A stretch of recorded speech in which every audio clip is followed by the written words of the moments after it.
Woo, we're already live. Welcome. Another week. Happy Monday. How is everybody doing? Hello. Hola. I can't believe it. Another week. Here we go. Hope everyone had a wonderful weekend. And if you're in the USA, had a good holiday weekend. Welcome to my Mayhem Streamcast. I'm your host, DJ, of tonight's conversation. I appreciate everyone that's joining us. Drop your love in the chat. Show support. And thank you for being here. Get comfortable, get settled. I'm very excited as every week for the conversation. It's always just important. This one is different for me and I'm looking forward to it. So we're going to be talking about natural disasters and trauma. We're going to talk about language and culture. I also want to add that we are honoring Black, Indigenous people of color, Mental Health Month.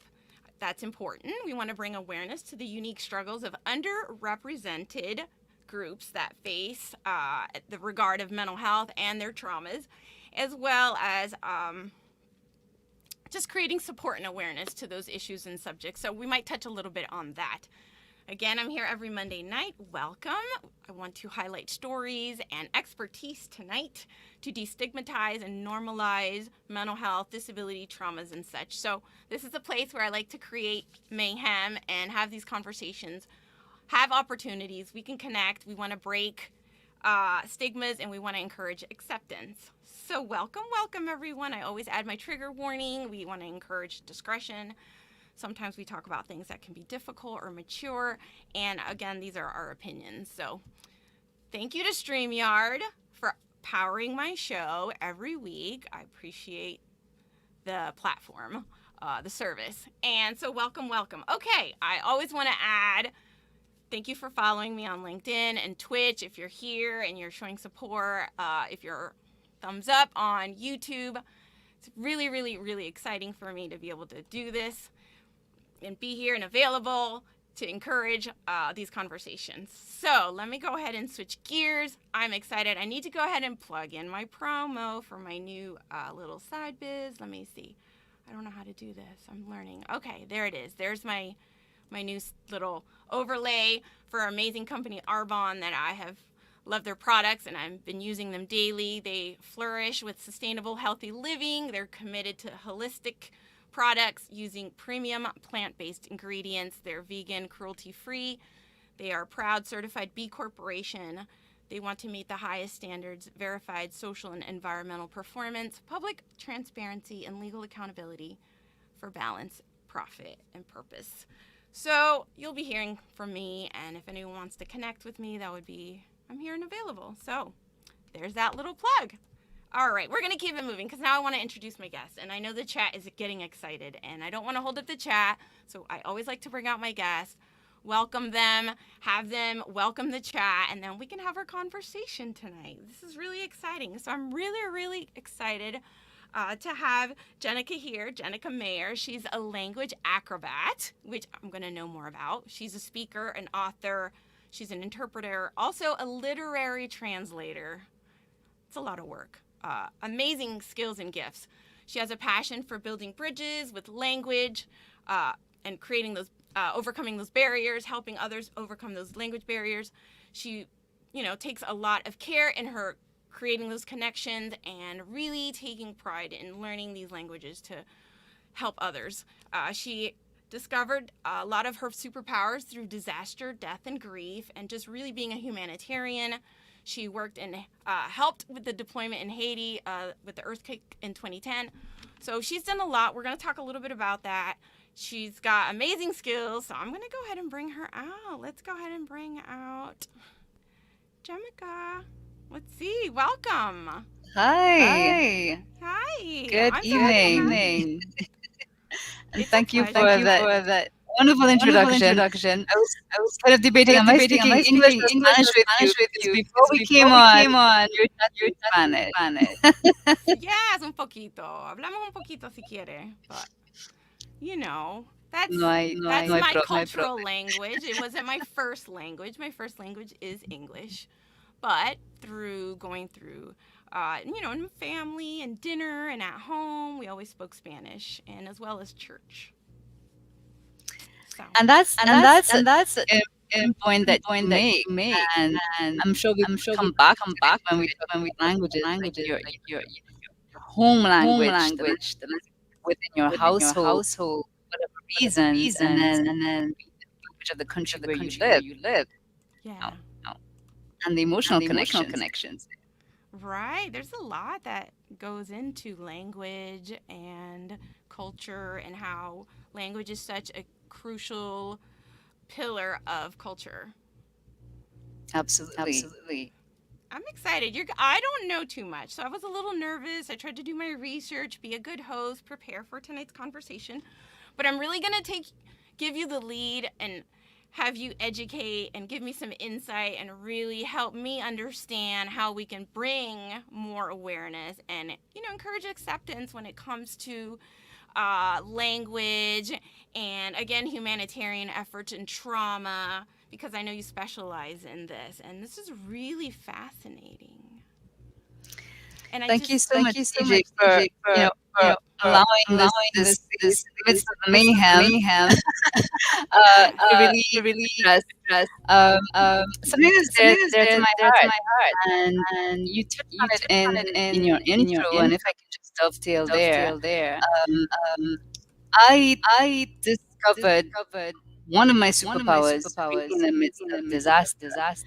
Like before that defining moment, I knew I was good at languages. I've been learning languages at high school, at university, and I had pretty good mastery of, well, English is my native tongue, French, Spanish, and smattering of Creole.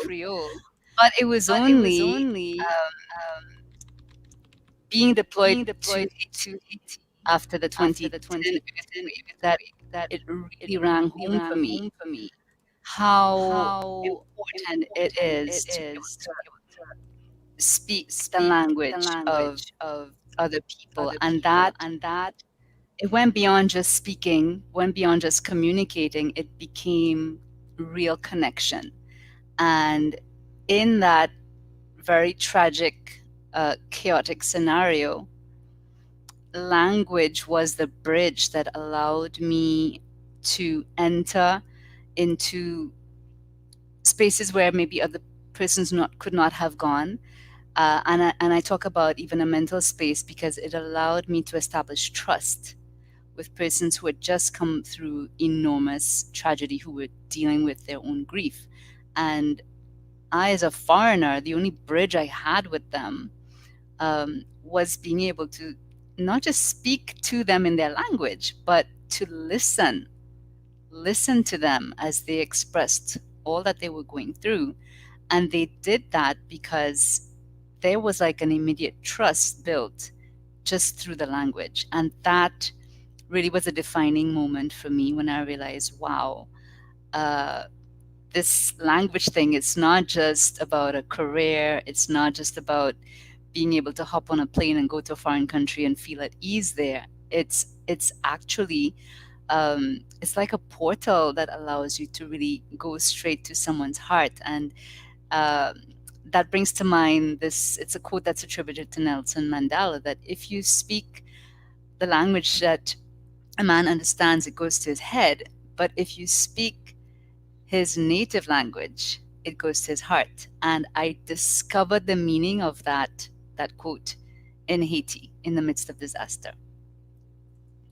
I love that. Okay, so I want to address something because I was going to ask you about this quote. I felt this quote in your profile, so powerful. I wanted you to elaborate more on it and what it meant to you. So I do appreciate that. And we're going to talk about that. I do want to address the echo. How's the echo now? I had to change some settings. So now I'm not muted, and I know I sounded a little any better? I hope this sounds better. They'll let me know. I'm trying. I was muted there for a second, but I'm not hearing an echo from you, though. Is there an echo coming from me? the chat was letting us know there was a bit of an echo, but I'm so sorry. Go ahead. No, you're fine. I want you to go ahead and share about the quote and why this quote resonates so strongly with you and what it really means to you. Thank you, Rob Roy. I'm so glad you're here. Chat, thank you. I appreciate it. Thank you for putting it up. So it is attributed to Nelson Mandela, though even in researching that quote, it seems that it was, of course, in the context of post-apartheid and being able to speak Afrikaans. But for me, what resonates so much is that as a student of language, even from high school, and I hope people here can relate to that, you get some career guidance. Of course, the teachers and elders are trying to guide you into the paths that they think you'd be good at. And if you have a fairly good sense of self, you know what you're good at, you know what you want to study. And so for me, the only thing I was good at was languages. So that was pretty straightforward, right? But in that sort of scenario where you're planning for your next step, you're planning what you're going to study at college, or you're planning what likely career you might want to go into, I saw languages as a pathway that could open doors for me. I was not so stuck on a specific career or specific job. I just knew that being able to speak multiple languages meant that I could communicate with that many more people in that many more countries. And I figured that by logical conclusion, it would open up many more doors for me. Which doors, I had no idea at the time, but I sort of made a calculated risk, took a calculated risk that, okay, this language thing could open up some doors to me. And since it was all I was good at, I went with the languages. And then it was in university that I realized, that there were so many different pathways for languages. Of course, uh, teaching at the time was sort of maybe the most logical pathway. After university, you become a teacher. You can teach Spanish, French, because both are taught in our school system in Trinidad and Tobago. And of course, Trinidad and Tobago, for those who don't know, we're in the south of the Caribbean. We're next door neighbors to Venezuela. We are, sort of an entryway into Latin America. And then being in the Caribbean, you hop from one island to the next, and you switch languages. You go from English speaking to French to Dutch, Papiamento, Spanish, of course. So these for me were the languages of my region, my Caribbean region. I like to say my backyard, because I feel like the whole of the Caribbean is my backyard, you know, and so it really became for me almost an obsession that if I can master the languages of my region, I can go anywhere, I can work anywhere, I can do pretty much anything. I had not quite formalized what that thing would be, but I just knew somehow that doors would be open to me. And that's what I say now, that language bridges barriers and language opens doors.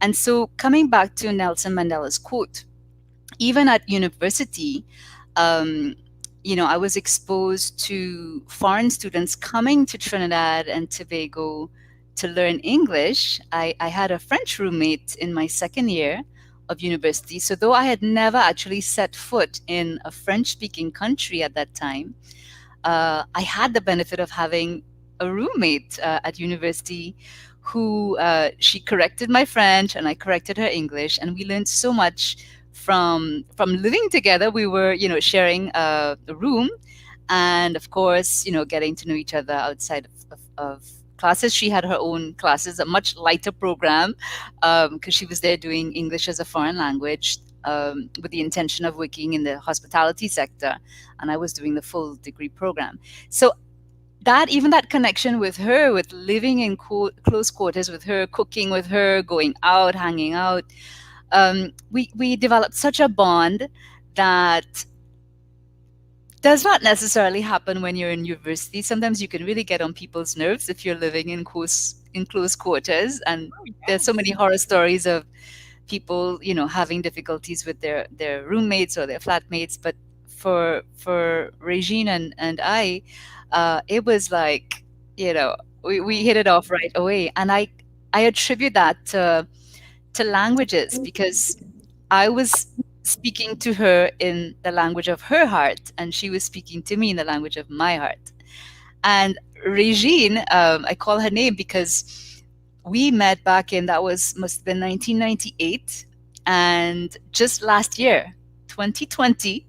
Okay, that's a lot of years. On my way back home, passing through Guadeloupe, she and I went on a hike together up to La Soufriere volcano in Guadeloupe. So we've been in touch for all of these years. And that for me is a real connection. And that again really illustrates the meaning of Nelson Mandela's quote, that you really can go into someone's heart. You take up residence in their heart, and they take up Yeah. residence in your heart. I was about to say grasa, uh, thanks to foreign languages. And on that note, you had asked earlier about the language acrobat. Let me just stick it in right here. I Yes, I have need to know this, what that means, well, acrobat. it's, That some people find it some people find it a very annoying tendency that I can start a sentence in one English et puis je finis avec une autre. Like my brain is all over the place sometimes, and particularly when I am among other linguists or polyglots, and we know that everyone in the group speaks multiple languages. It really doesn't matter which language you're speaking at what point in time. Somebody might be speaking to you in English, you're responding in Spanish or French, and somebody's interjecting in something else. And it's a perfectly normal conversation. So that's where the acrobatics come in. Oh, okay. Well, I thought that's fun, and I think that's really, when you are, you use the term multilingual because it's more than two languages, so many languages, and I know for me, even just going between two and trying to think, how do I say this in Spanish, or how do I translate this Spanish phrase that my parents used to say to me all the time, or just one of those cultural slang things. How do I Mhm. translate it or express it in English so they can capture the context and the meaning of what we mean in our own language? But I know it's a lot. It's a lot. Now I want to definitely carry the conversation over to all your humanitarian efforts and how all your passion for language and the importance and the value of appreciating language, and um, and how you really have been able to use that to give so much, and then continue to expand and just help others through their trauma. That's a Sure. lot. Thanks for that question, DJ. And again, I had been learning languages, namely French and Spanish, and I picked up Creole along the way. And in the Caribbean, there are distinct Creoles, but the Creole speakers understand each other. So, for example, there's a distinct French Creole spoken in Guadeloupe, one spoken in Martinique, the folks in St. Lucia, what they call patois, and the Oh, folks in Dominica, they call it patois as well, but it's all pretty much based on French Creole. And so while they have very distinct vocabulary, they understand each other when they speak Creole. And again, back in my university days, we had persons from all different nationalities across the Caribbean studying at the University of the West Indies in Trinidad. And of course the French speakers, and we had exchange students from Dominican Republic. So really, apart from studying languages at university, I was living languages at university with my classmates, with my roommates. And so when I first stepped into the humanitarian field, working with the International Red Cross at the time, I had already that baggage, and I had a really solid and broad understanding of not just languages, but of how people do things in the Caribbean. Now, it turns out that the Red Cross, the International Red Cross office for the Caribbean region, is located in my country. And so, through that job, which was my very first step into humanitarian field, I was interacting with Red Cross societies across the Caribbean region, on a daily basis. And it had not been too long that I was working there when the Haiti earthquake happened. And literally, what happened that day on the 12th of January 2010, when I heard the news, because it was all over the news, that there was this earthquake in Haiti. Reports were just coming in. People weren't too sure exactly what was happening. I went to my boss and I said, "Look, I speak French. Send me." Now, I had no clue, absolutely no clue what I was getting myself into when I volunteered, "Send me." All I knew is that I spoke French. I had some, basic notions of Haitian Creole from the time that I had lived in Guadeloupe and Martinique, and I said, "Send me," and that was a life changer. That very rapidly, within 24 hours, I was deployed with what's known as the Field Assessment and Coordination Team through the Dominican Republic, because the airport in Haiti had been destroyed. Most of the ports had been destroyed. So we had to fly into the Dominican Republic and then cross over by land to get to Haiti. Now, I describe that detail because you're going through a Spanish-speaking country to get to the French-speaking country, and I'm an English speaker. And so that really began a trajectory for me of a disaster response, but with my added value being the multilingual, the ability to respond in multiple languages. And while I was not at all experienced, I think I'd been working with the organization for under a year at the time, which is very young in an organization. But the advantage that I had was the knowledge of the Caribbean space and the knowledge of multiple languages. And that is what set me on a path to being able to work in other disaster zones. Now, I often get asked the question, I'm not seeing any questions here, but I often get asked the question, like, why on earth would you want to go to a disaster zone? Most people are running away from disaster. And I and quite a few people I know run to disaster. And for me, that's just my heart. I do have a heart of giving, a heart of service, and in spite of what the conditions may be. And in that case, I really had no clue what to expect when I went to Haiti. But thankfully, I was surrounded by much more experienced colleagues. Were flying in from all corners of the globe to respond to that major earthquake in Haiti. And so I was able to lean on their expertise. But at the same time, many of them did not speak French. And so as experienced as they were with umpteen years of expertise in the area of humanitarian response, they still had to rely in that scenario on interpreters. Not necessarily me, because I had my own tasks assigned in that scenario, but it allowed me to see how interpreters functioned in situ in a disaster environment. Now, I had already been trained as an interpreter. I had already gotten my certification, and I worked from time to time as an interpreter, but my substantive duties were as communication specialist with several organizations. And so I was deployed as a communications professional to be able to amplify the voices of the survivors of the earthquake, to get their stories out. What were they feeling? What were they experiencing? What were their needs? And also, part of my job at the time was to report on what the Red Cross was doing in Haiti.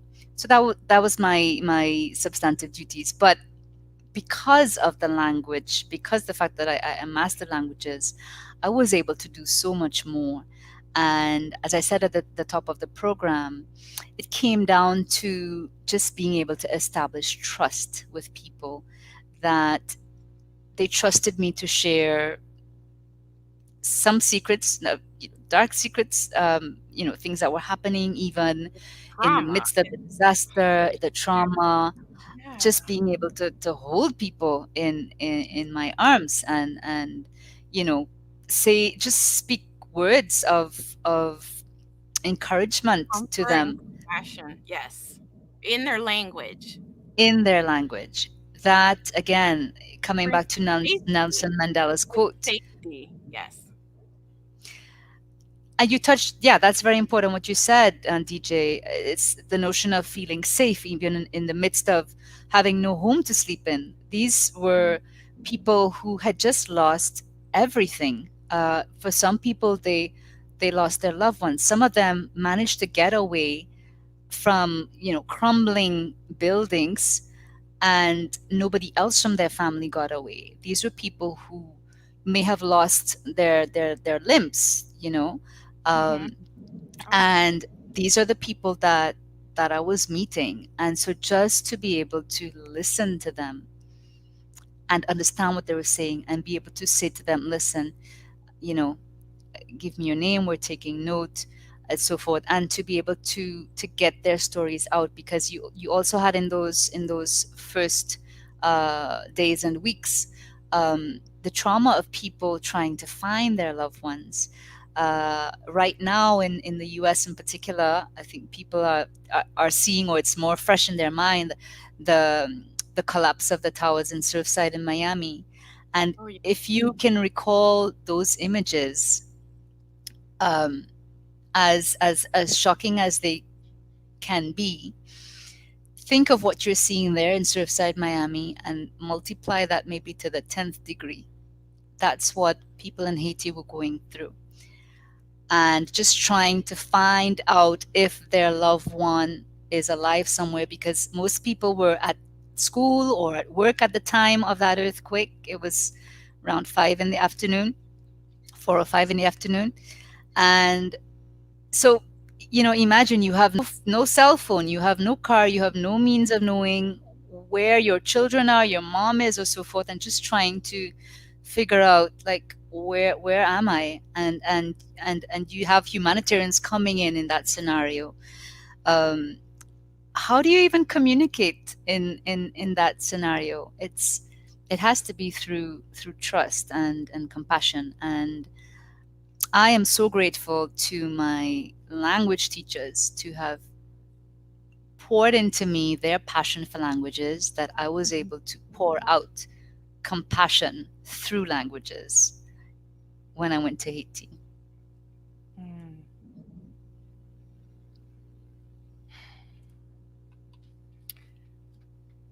Oop.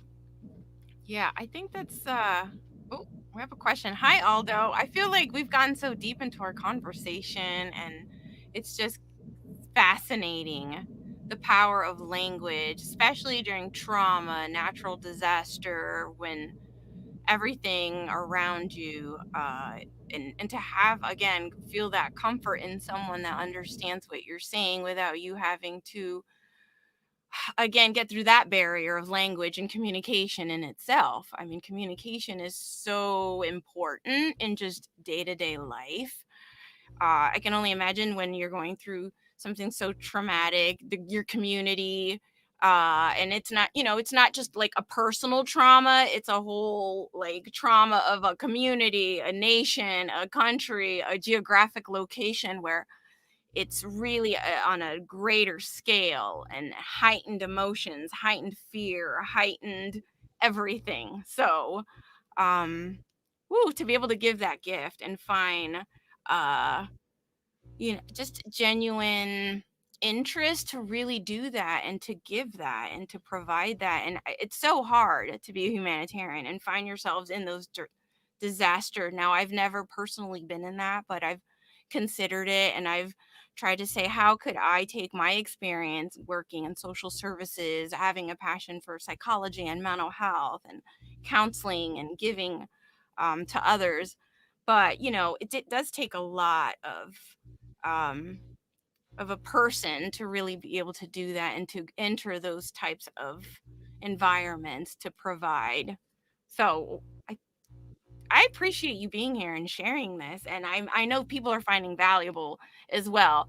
Um, Aldo asks a question: do you find it difficult to express your emotions through different languages to bring a certain level of comfort to someone?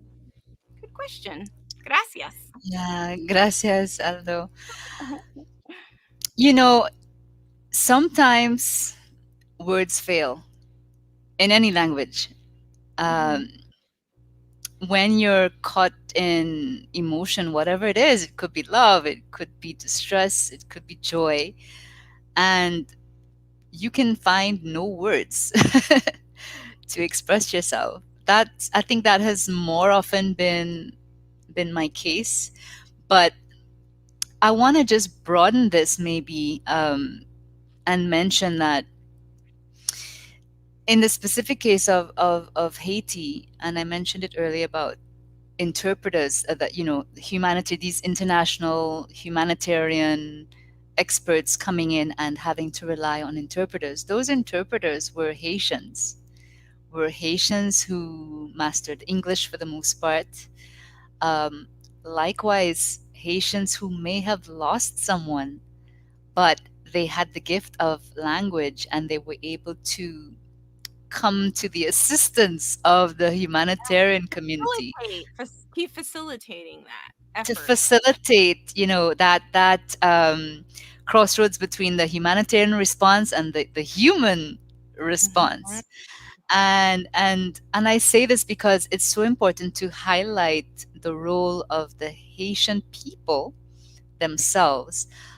Often I find what gets lost, when we're speaking about humanitarian affairs, is the contribution, the role of the locals who Mm. have been impacted by the disaster, who are grieving, who are coping with the disaster, and at the same time, they are very much at the forefront of response efforts, search and rescue, rehabilitation, reconstruction efforts. The Haitians, and special mention of the Haitian Red Cross Society in this case, which lost one of its buildings, their blood bank, the building which housed their blood bank had been impacted by the earthquake. So they are an organization called to respond in a moment of disaster. But as an organization, they too They too were a are going victim. through They it. too Yes. were a victim of the Tough. earthquake. Yet their volunteers, their staff were still able to come together and respond to those who were in greater need than they were. So I interviewed many, many volunteers, Haitian Red Cross volunteers, who they reported for duty. When the earthquake happened, they left their home wherever they were. They went to, where there was the headquarters or their branch office, but they reported for duty before they even looked to find out if their family members were okay. And I mean, that could be a whole other debate there in terms of is that healthy or not. But the fact of the matter is, these people are so committed to humanitarian um, action, and have a true heart of humanitarian, that in the worst disaster in which they themselves have been impacted, they make a choice to go help others because they're still alive and they can.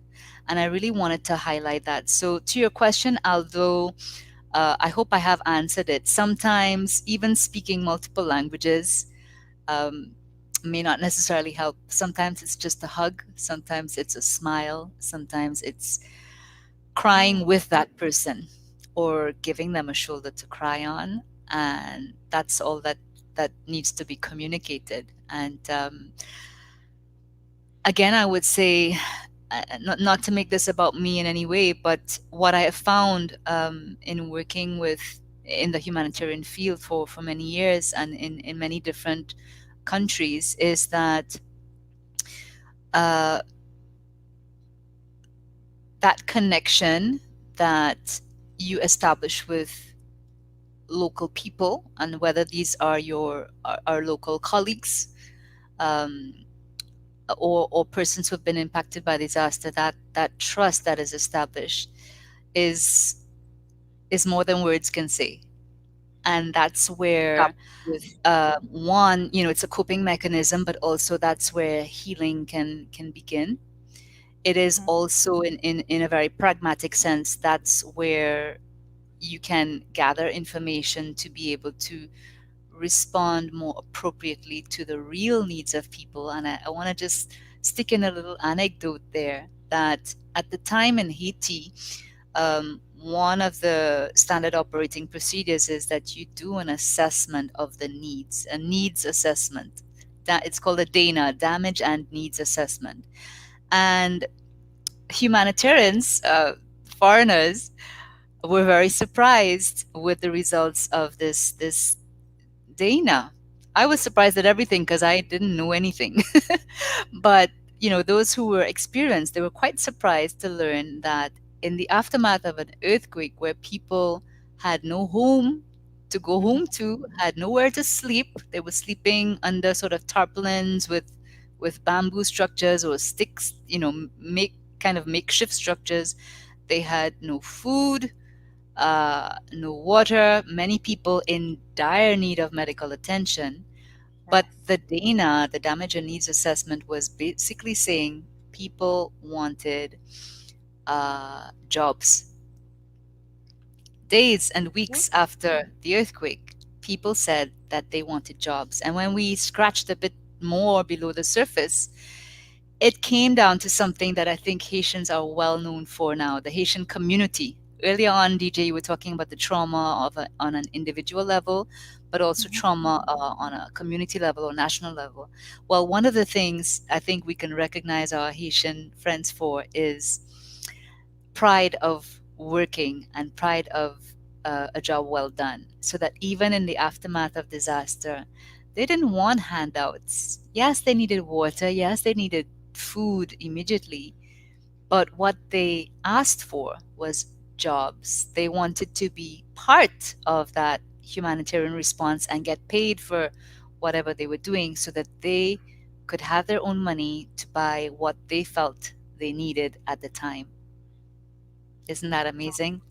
that is beautiful. Really speaks to the human, and really how much that even in a time of need, you still want to give and contribute and give to the greater good.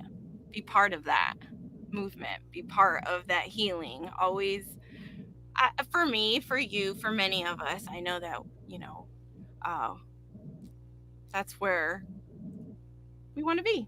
It's important to us. So, a lot of Absolutely. sentiments that agree with what you're saying. I mean, loud and clear on this one. Thank you for sharing, Martin, all your comments. I appreciate it. I know if you've seen some of that, and we're going to go back to the language stuff that they were sharing in the chat.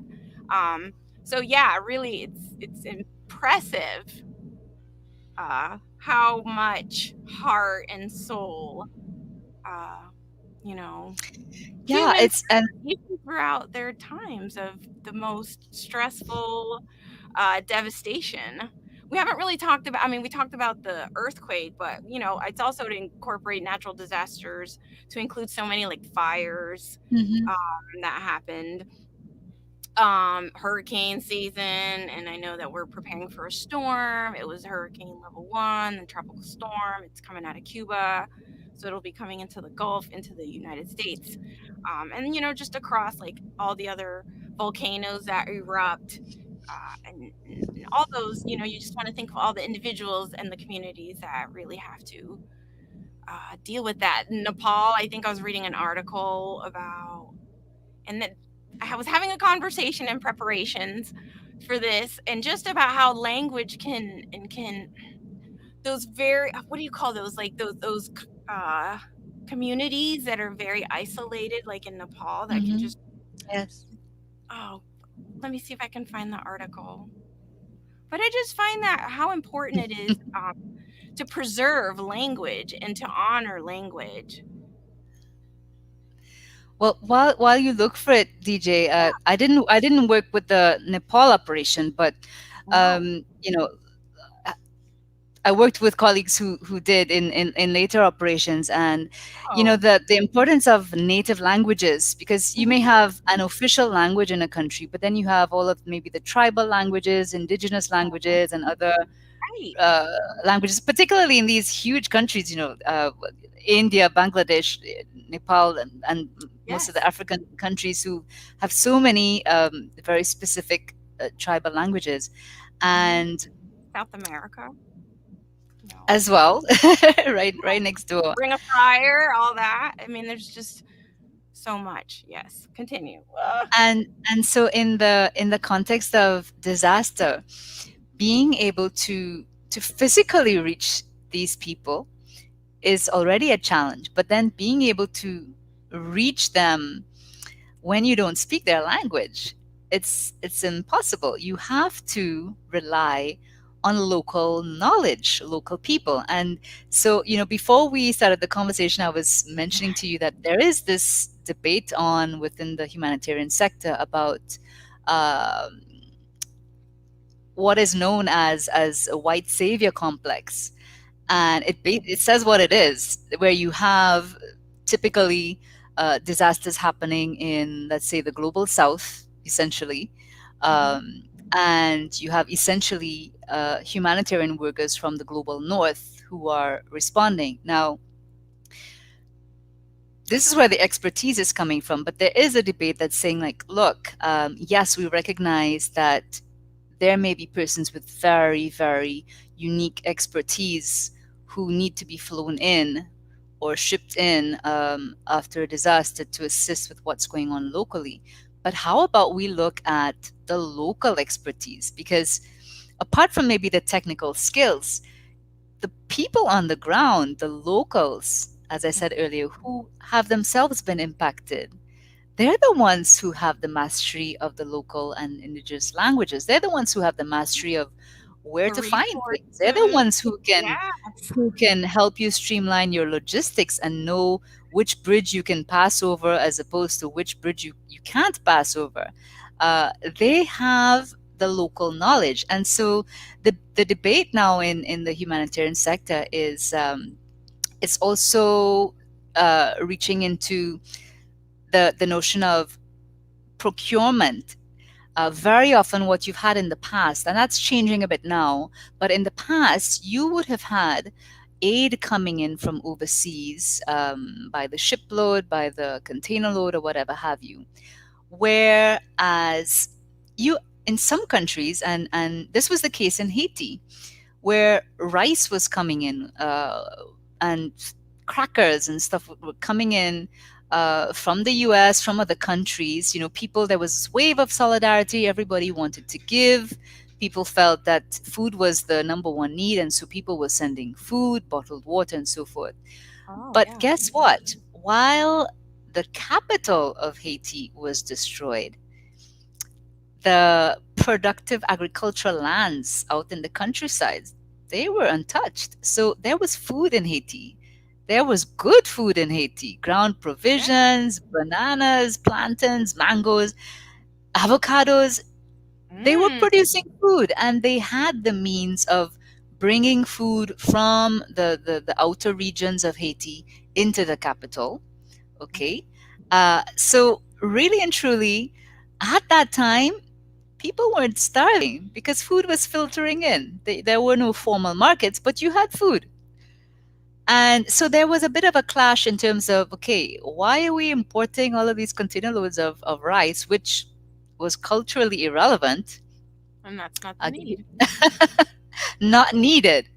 But it comes back to another debate that I don't want to get into too deep, but there is a debate about the, like I said, the procurement and certain agencies providing aid on behalf of their countries. I won't call any names, but providing aid that might be substandard products. Wow. We're So, gonna save this conversation. Yes, I can so see. I I can just wanted see to why. flag that it's a debate. I'm not going to get into it, but it's a debate, and I'm glad that it's a conversation that's happening and that it is changing, because you do have now, recently actually in Indonesia, when there was in Sulawesi, there was the volcanic eruption followed by the tsunami, and actually Indonesia, in the first instance, they said, look, we don't need outside support right now. We can handle this ourselves. And that goes to show that there is local capacity available on the ground who can handle disasters of a certain scale. And also, it gave them the time to have their local experts do those same assessments. It's not rocket science, but so they were able to do their own assessments, really come up with a list of real needs. And then the government was able to say, look, here's what we need assistance with. And so they were able to make an international appeal at that point, and call on foreign governments, foreign aid agencies to say, look, this is where we need you. This is what we need from you. We don't need this. We can handle this part here. And I think that's really very constructive in the humanitarian sector to, one, acknowledge the local expertise, which was not necessarily the case like 10 years ago or 20 years ago. And two, what better way to rebuild a country to get their economy going again after a major disaster than to procure on the local market? So it's a very worthwhile debate that's happening, and I think it's also quite necessary. And that takes place in a context where you have more and more locals communicating with locals about what they need, and then the whole sort of humanitarian diplomacy layer kicks in when sovereign governments reach out and say, okay, here's where we need your help, as opposed to foreign government sort of invading a country and saying, well, here's what we think you need. We're coming to offer you this, that, and the other. And then you find out afterward about, we don't really need that.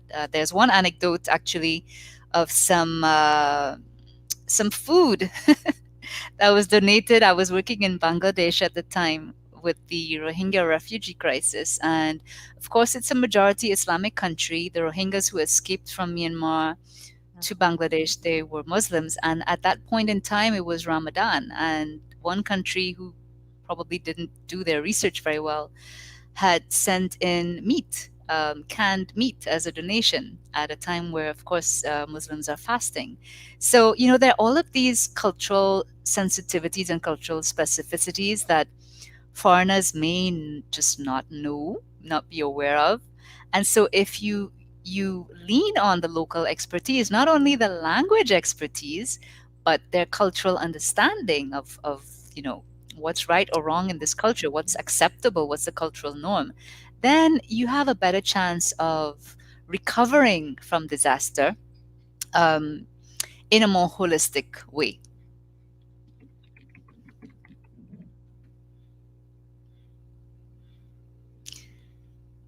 I'm looking at the comments as well to I see. know, me too. I was like typing something in, but no, it's true. And I know we've had this conversation, and I had it in my notes to talk about, and these were like things we were going to touch on because it really brings awareness on a global scale, on an international scale. Martin, always thank you for your commentary. Really appreciate it. It is encouraging. So thank you, Gennike, for really starting this conversation and us, being able to provide this conversation, this opportunity to have this platform to share and to bring awareness. So I appreciate that. Also shared the disease of corruption and aid provision. So there's some understanding there. on what I'm happy to talk about that, and yeah, again, without calling names. And it's an anecdote that again reinforces why language is so important. I was exposed to reports of corruption, sexual harassment, and I was only exposed to that because a few people trusted me enough to come report to me directly. Now, there are in all of the international agencies and even local NGOs working on the ground, everybody has some sort of code of conduct, and there are procedures for reporting any kind of complaints. And so my role at the time was to channel these reports through to the right people, because I'm not an investigator. Again, I was in these environments as a communications specialist, but because of my role, um, people felt comfortable to speak to me about these things. As I was saying earlier, some deep dark secrets of things that happen that I would not have known personally if these people had not trusted me enough to come tell me what they had experienced. And so I was able to, in that scenario, just guide them through the right channels to be able to make reports and escalate those complaints. And I was able to follow up in the background to make sure that something was being done. And I am happy to say that, at least for the things that were confided to me, um, there were thorough investigations. Now, thorough investigation means it's going to take time. It's not going to happen like that. And so, actually, it was after I had finished working, even in those particular areas, I got news because I'm still in touch up to today. Up to today, Facebook friends. I'm in touch with those people who came and trusted me to report to me what had happened to them and what they had observed. And it was after I finished working that I learned the persons who had been accused were eventually removed. And so there is a process, and sometimes it can be frustrating to wait on that process, but at the same time, put yourself in other people's shoes. If you were accused of wrongdoing, wouldn't you want there to be a thorough investigative process to make sure that you are in fact guilty? And if you knew that you were not guilty and somebody was rushing the investigation just to be able to say to the reporter, yeah, we did an investigation and we've wrapped it up in 1 week, how would you feel if you Yeah. knew that you were not guilty and that these charges were being laid against you, that your employer was going to fire you for some unfounded charges? So you have to kind of really step into the shoes of others.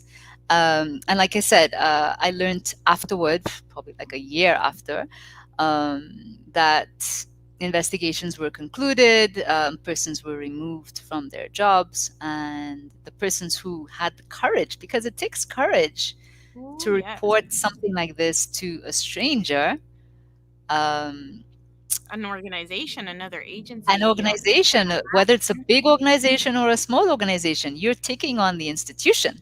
Mm-hmm. And if you work in that institution, you have to kind of plan for unemployment at the same time, because you report something and you don't know, you might lose your job. That was definitely the fear, and I'm glad to say that both these persons were able to move on, find other jobs. There is also, of course, the factor, which is real trauma, that if you were sexually harassed or something of that nature on the job, you don't want to stay there anymore. Yes, you need to feed your family and you're grateful for the job, but if you have experienced sexual harassment on the job, you're gonna walk away before you're fired, if it ever came to that. So that is another area of trauma, quite apart from dealing with the disaster that happened. Disaster, You know, the there are actual these, yeah, specific. the relationships and being part of a Second, all disaster the other related traumas that, separation. right? Yes, yeah. Oof. Yeah, it's We're gonna be multiple layers. running out of time, and it's so much like to keep digging into, and all these little nooks and crannies and crevices of conversation. Any final questions? Throw them in the chat. I thought that Martin always, sharing knowledge and experience. UN agencies are notoriously above the law, especially in Africa. So I appreciate you sharing your perspective. And then asks, are you still with the Red Cross, or I don't know how it works really, this humanitarian. I mean, I guess you just So, volunteer as it so happens. that's thank you, Martin, for that question. Actually, so and let me also specify this real quick. Um, so I'm no longer with the Red Cross as staff, but I do volunteer with my local Red Cross, the Trinidad and Tobago Red Cross Society. And right now in Trinidad and Tobago, we're dealing with a huge influx of Venezuelan migrants coming into Trinidad and Tobago because, of course, of the political and economic crisis there. So I do volunteer behind the scenes. I'm not on the front line, but I volunteer behind the scenes with language skills. So to that question, but otherwise, there are many agencies that are structured whereby you have staff positions, and then you have volunteers. For most of the years, I was actually staff member of the Red Cross, so I was paid. This was my job. I just want to be clear about that. This was my job. When I say that I volunteered to go somewhere, I mean that in the sense that I could have been sitting in the office doing my job, but I volunteered to leave the office and go to a disaster zone and sleep Location, in a tent for a actual, year. yeah, a year. Yeah. Whew. However Yeah. long, right? I guess It, that it was deployment. a really nice tent. Really nice tension. Okay, Teresa, thank you for being here. I haven't seen you in a minute. I know we have author and literary translators. Before we start running out of time, can we talk a little bit about the author or literary translator part of the job that you do when it comes to that? So I'd like to address some of the books you do write or some of the work you do when it comes to like academia, literacy, references. Um, Supporting academic institutions or organizations. So, in a nutshell, I'm a first time author. I became an author this year, 2021. My book was published in January. It's called CARICOM Good Offices, Good Neighbors. And some other subline I can't even remember right now. It's Yeah. pretty long. It's pretty long. But um, I let me just say this. I did not set out to be an author. I was pursuing a master's in diplomacy, and this was my dissertation. I was looking at the diplomatic response of Caribbean countries to that whole crisis in Venezuela, and I selected a few countries, including Haiti, and I did some case studies on their diplomatic initiatives or diplomatic responses to Venezuela, which were all very different. There has been in the Caribbean region, although we're one big happy Caribbean family, but there have been really very varied responses to the situation in Venezuela and to Venezuelan migrants coming out of Venezuela. And so in my dissertation, I was sort of defending the idea that the Caribbean community, what's known as CARICOM, really needs to stand together and hold one position and not have individual CARICOM member states having a different position every Monday morning. So that was my thesis. It so happened that a publisher was interested in publishing it, and that's how it became a book. So I did not set out to write a book. I set out to hand in my dissertation, and it became a book. Now, the topic though of the dissertation book is something that it's topical still. And as I mentioned earlier, it's a challenge that we're dealing with in Trinidad and Tobago and some other countries in the Caribbean, well, namely Guyana, and of course Latin America as the closest neighbors, and neighbors who speak Spanish are welcoming, hundreds of thousands of Venezuelan migrants or refugees there. Where it gets really interesting is that, of course, Trinidad and Tobago is English speaking, but we are so close to Venezuela that we get lots of Venezuelans coming in here through the back door. And so it is now a humanitarian crisis here in Trinidad and Tobago to be able to assist the Venezuelans who are coming in.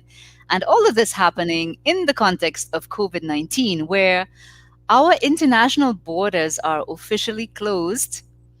Last year, for me to be able to come home, I was working in Zimbabwe at the time, and I desperately needed to get home for some personal reasons. I had to get a special exemption through the Ministry of National Security to come home. So officially, the borders are still closed. There's no international traffic. There's no international traffic coming into or leaving Trinidad and Tobago except via special exemptions, special repatriation flights. However, that's the front door.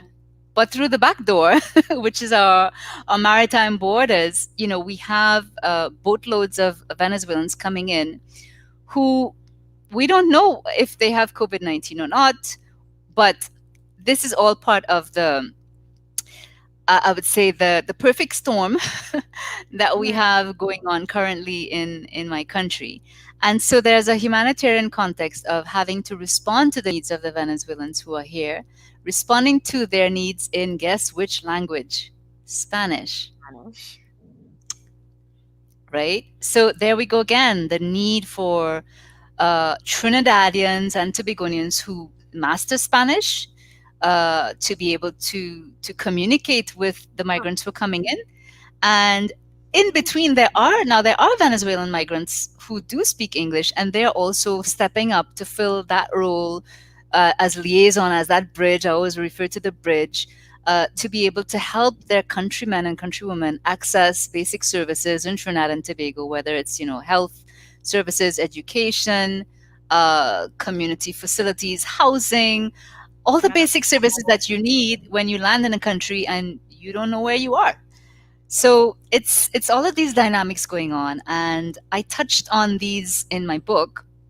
Um, and this goes beyond just the academic interest. This really is my humanitarian interest that comes Mhm. out in the book.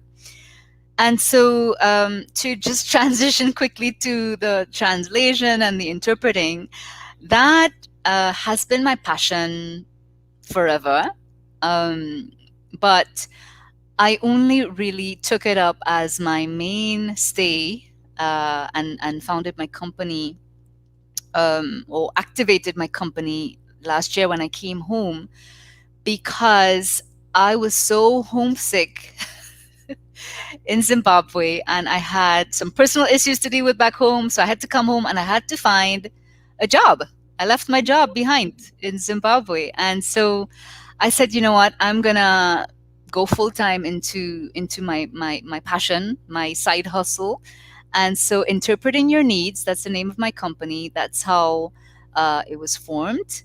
And that's essentially what I do is I interpret the needs of individuals and organizations, and I provide the most appropriate response. Now that can be through translation of documents, it can be through interpreting services for meetings, for business meetings, for conferences, but it can also be and has been through multilingual communication support. So those are the three main areas of my business activity.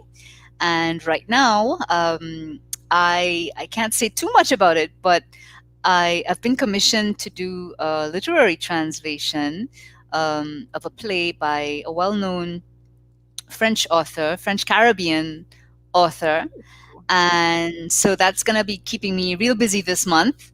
But I'm so looking forward to rendering it into English because the next step after the translation of the document, the script of the play, is that Mhm. it's going to be played.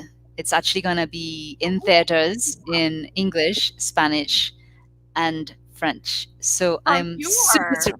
you're So I'm doing the French into English. There's another colleague of mine who I work with who is doing French into Spanish. The original is in French, and yeah, after the translations are done, they're actually going to play this on the stages, around the Caribbean. So I'm really looking forward to that. I feel like I'm the artist choosing the beautiful. words to be able to convey meaning from the author's mind and what the author intended to what I comprehend and what and what I am able to deliver. So that's kind of it in a nutshell. I know we're running out of time, but that's essentially what I do. So good. So good. Katie J, thank you. I know this conversation had to be had. I You are know. so I know. scrumptiously, deliciously, edibly tasty, Mr. Junior. So yeah, fantastic conversation. Martin wants to connect with you. So I'll let Martin, y'all. whereabouts are you? Next door. You said next door. So that could be Mozambique, that could All be over. Malawi, that could be South Africa, It's Botswana, Zambia. worldly, international, global. I love Where it. are I'm you? beginning to embrace all of this. So yes. Okay, let's wrap it up. Thank you. That was perfect. That was wonderful. How can individuals connect with you? Where's your preferred platform for anyone to just reach out to you and If they need So anything from your website, do you want to direct them through the website? Do you want to direct them through? LinkedIn, actually, I'm most active on LinkedIn, so that's the best place to connect. And I love to follow, content coming from other people, so it's much more interactive, I find. Yeah. Kenya, that's not Very right nice. next door. That's on the other coast. Oh. But Oh I've been goodness. to Kenya. Beautiful people, beautiful people. Yeah. So yeah, just reach out to me on LinkedIn. Connect with me on LinkedIn. I really like to go beyond the LinkedIn bio and get to know new connections. I have met so many wonderful people over the last 6 months who have become friends. We have conversations sometimes on a weekend. So I am really keen to connect on LinkedIn because I also believe that, and this is one of my guiding beliefs, that business and entrepreneurship is actually the creator's desire. And when I speak of the creator, I'm Christian. I identify as Christian. I believe in the creator, and I feel like getting into business is a form of creation. Mhm. Nothing's wrong with being an employee at all. I'm not saying that, but in creating a business, it's planting a seed that bears fruit that somebody else will eat. And I really love that. So I'm happy to connect with your viewers on LinkedIn, and yeah, we can take the conversations offline after that. Yeah, and any replays, anybody watching, right. I mean, this will be on YouTube. I know we're on Twitch right now. It's on LinkedIn. So, anyways, I appreciate you. Thank you, thank you, thank you. I didn't know how I was going to manage the conversation, but your presentation, your stories, your experiences, just everything that you're contributing, really highlighting and educating and just giving me so much insight and so many others. It's just powerful, and so many people have really enjoyed the conversation tonight, so I'm really appreciative of your time being here and everything, like all the work that you do. It's very special, very unique. Thank you, DJ, for inviting me to be Yes. part of your mayhem Yes. and share You some of want to mine. highlight? Yes. Yes. And There's thank a you lot tonight. to your viewers, for those of you who've participated. Thank you so much for your questions, and please let's continue the conversation on LinkedIn. I'd be more than happy to answer any of the questions, and certainly to pour into your businesses, your activities. If there's some way that I can assist, I'm happy to help. Okay. Well, Junette, you're late, but that's okay. I appreciate you. I miss you. All right, so we're gonna go ahead and close it out. It's been an amazing conversation, and I guess next week I'll be back. But thank you again, Jenica. Stay Fantastic. safe. We hope that Elsa downgrades and just passes you guys by, but stay safe out there. Thank you. All right. Well, good night, everyone.